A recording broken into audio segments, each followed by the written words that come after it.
Yan guys, nakatatlo kami.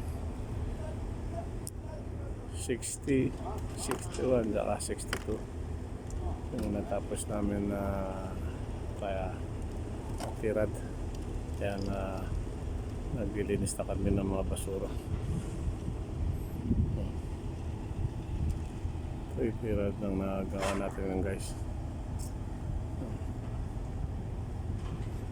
Puti na natin yung magamit siya. Tapos mamaya magbabackfilling na yung night shift para bukas ulit makapag-install ulit tayo ng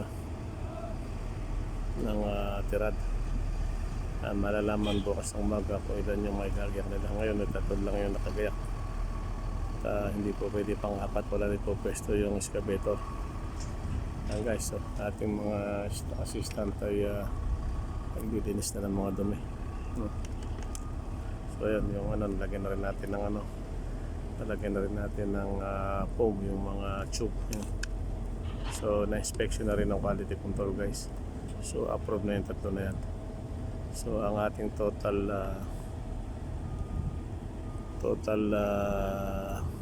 tirad na install ay 62 na guys. 62 na. Ano tinatapos natin kahapon ay no Sabado 59. Yan. Yan guys, dire-diretso lang ang pag-install natin kasi yan na po rin hanggang sa dulo. Pag nagbukas yung mga muscle carpentry, mahaba uli yung mahuhukay natin guys, mahaba din may gagawin. So yan guys, update ko kayo. 62 na natin ang nagawa natin na tirad ngayong araw na to. Tatlo nagawa natin. Yan, yung tatlong may yung tatlong may foam na yan guys.